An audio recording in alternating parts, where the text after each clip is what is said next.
dengan khutbah Arafah yang insya Allah akan saya sampaikan, kemudian paling setengah jam. Setelah itu saya tugaskan nanti yang adzan siapa? Yang adzan Ari, yang adzan ya, nanti yang dikondisikan nanti yang adzan ya, kemudian qomat, kemudian kita melaksanakan sholat zuhur ya di kosong ya. Setelah kita melaksanakan sholat zuhur, kita qomat lagi untuk melaksanakan sholat asar ya. Setelah itu mulai proses ya berdoa ya. Ingat doa di Arafah itu pengalaman saya itu betul-betul terkabul. Kabul banget. Saya ingin ini terkabul, saya ingin ini terkabul. Banyak manfaatkan dengan sebaik-baiknya di Arafah itu, wukuf di Arafah ya, sampai menjelang terbenamnya matahari. Nanti ada sirine, tanda, misalnya mudah-mudahannya wukuf. Dan kita akan siap-siap untuk menuju Muzdalifah. Ya, kita menuju Muzdalifah. Inilah perjalanan yang terberat, perjalanan yang super dahsyat.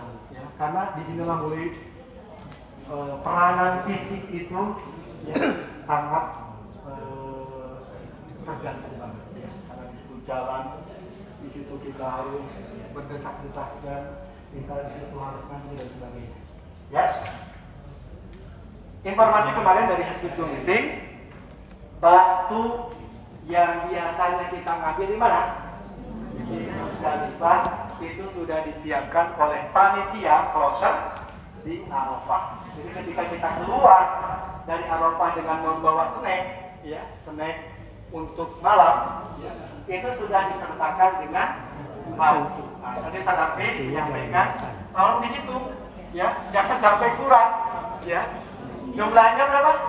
49. Ya, 49. Kalau bisa ditambah nanti kalau ada kesempatan waktu di Muzdalifah kita ambil satu lagi kalau kurang. Ya. Ya. Terus pesan lagi ya dari Direktur Perjalanan Ibadah di Luar Negeri itu, kalau ada sisa-sisa makanan yang tidak termakan di mana? Di Arafah dibawa. Karena ya mudah-mudahan tidak terjadi seperti kasus tahun yang lalu. Ya. Audit itu, ya. Audit karena pemerintah tidak menyediakan makan, ya, dan konsumsi di mana? Di Muzdalifah. Yang disediakan itu hanya di Arafah dan Mina. Ya. Adapun di Muzdalifah itu tidak dikasih, ya. Makanya bawa air lebih, ya, diusahakan, ya. Jaga-jaga aja dan mudah-mudahan. Dulu saya pas mau udah beres wukuf mabit di Muzdalifah, mau bergerak ke Mina, ya, itu ada 2 kardus besar gitu kan, 2 kardus besar. Ketika seluruh jamaah dapat sudah mengangkat tas-tasnya gitu kan, bingung ini ada 2 kardus ya belum terangkat gitu ya, siapa gitu. Pas dibuka kardus itu kue-kue.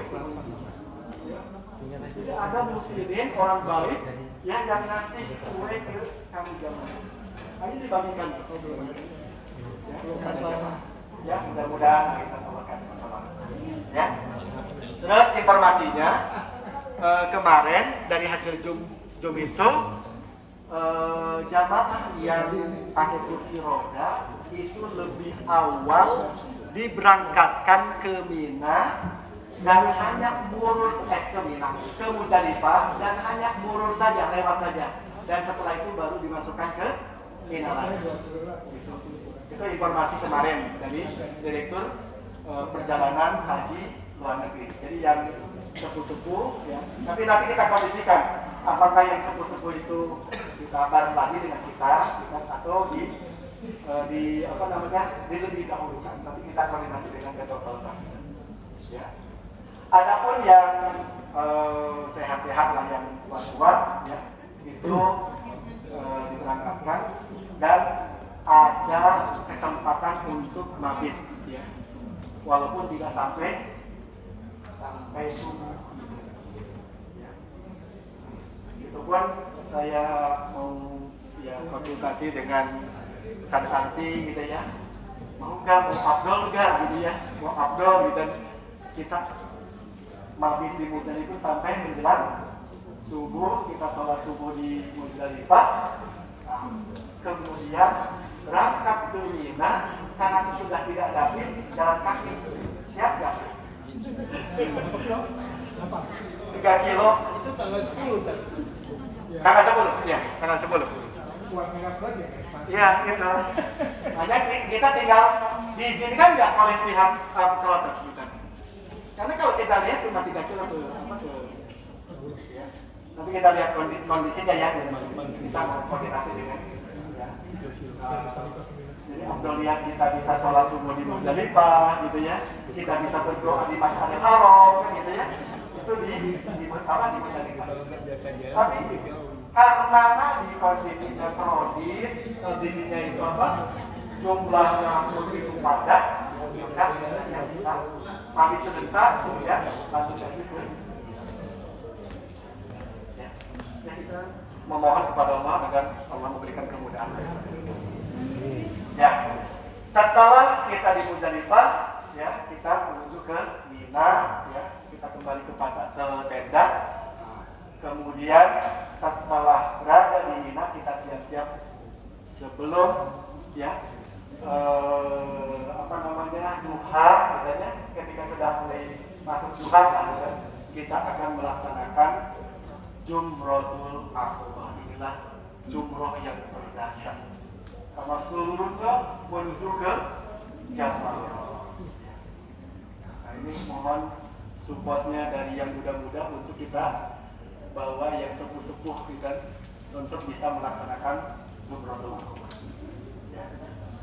Kita bawa nanti batunya 7 aja ya. Kalau lebih ya 10 khawatir mungkin tidak sampai kita bawa karena kita melaksanakan jumroh pada tanggal 10 hanya Jumrotul Aqabah. Ya, dan waktunya itu ketika sudah masuk duha. Ya, itu paham? Setelah kita beres melaksanakan Jumrotul Aqabah, ya. Nah, tadi ngobrol dengan Pak Latif, karena hotel kita dekat, gitu ya. Hotel kita dekat, kita ke hotel dulu untuk ganti baju, mandi dulu, ya. Nah, ini bagaimana nanti kondisional juga ya, gitu ya. Karena kita ke hotel itu tinggal lurus dari Jamal itu tinggal lurus.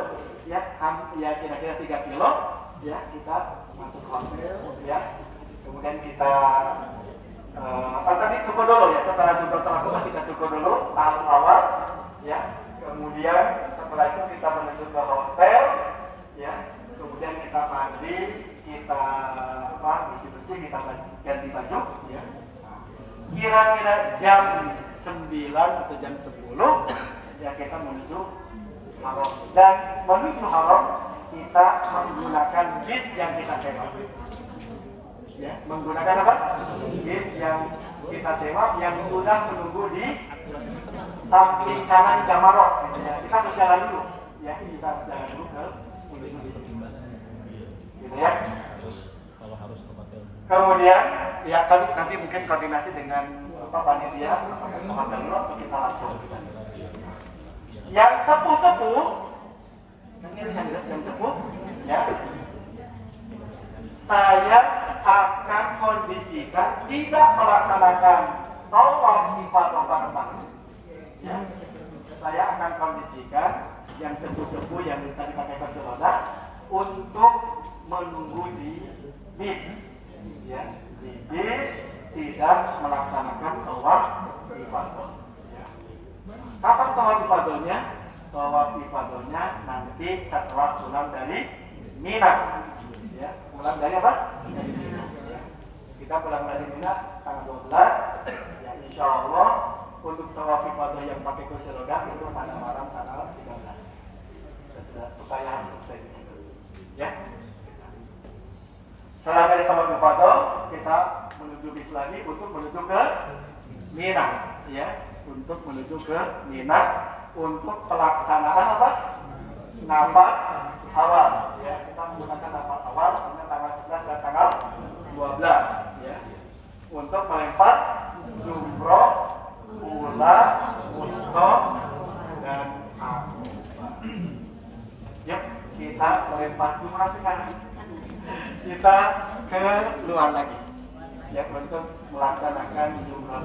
Pertama jumroh aqobah dulu, ya, yang tanggal 10 ya, kemudian dilanjutkan dengan jumratul nafar awal tanggal 11 dan 12 di mana kita akan melempar jumratul ula, wusta dan aqobah. Ya. Tanggal 12 sama seperti itu ya. Nah, pada tanggal 12 ya, kita akan koordinasi lagi dengan ketua kloter. Tas-tas yang kita bawa ya, kita akan titipkan di bis bersama dengan yang sepuh-sepuh untuk duluan ke hotel, pulang ke Mekah.